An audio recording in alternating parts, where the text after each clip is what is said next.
Next speaker is Gabriel Miller. I would like to add my voice to the chorus here today in opposition to this ridiculous resolution. At a time when the rest of the world is condemning Israel for committing war crime after war crime, Chicago is fiddling around on whether to condemn Hamas. By doing so, Chicago will be doing its part in enabling the genocide of Palestinians.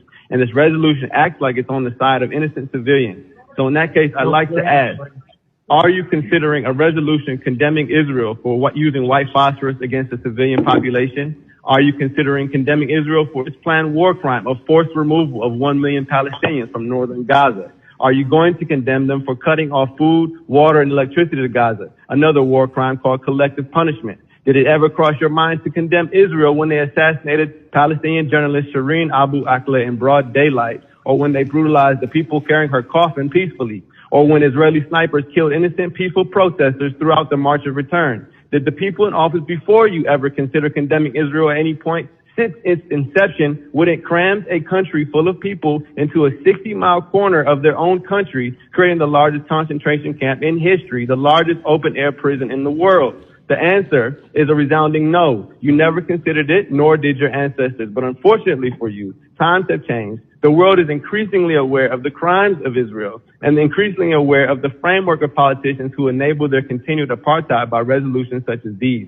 And in a city like Chicago, with majority black and brown people who have experienced the apartheid-like conditions of oppression in the United States, a generation of young people have emerged who understand immediately that we have everything in common with the Palestinian people and nothing in common with the brutal Zionists under who they suffer. A generation of people who are not surprised when we find out that our politicians, up to our president, spread lies about 40 babies being beheaded in order to rationalize genocide. We're only surprised that they're forced to walk those lies back. But of course, the damage is done. People are still spewing the debunked lies about rape and massacre of babies, even here in this very meeting, when actually there is endless evidence of Israel having killed over 500 babies in the last 48 hours alone, having dropped more bombs in 24 hours than the U.S. dropped on Afghanistan in 1 year. And finally, let it be known that condemning the attack as the actions of some fringe group misses the point of what's going on. The attacks were carried out by a broad coalition of groups from every section of Palestinian society, not just Hamas. That coalition represents a people determined to attain freedom at any cost,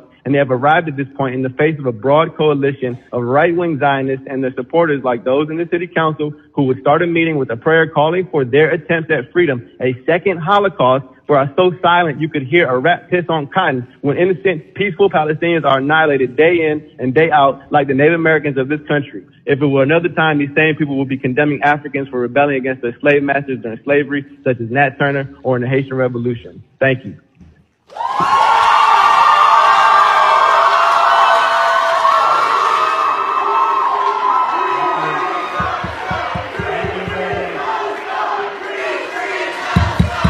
Thank you. Please.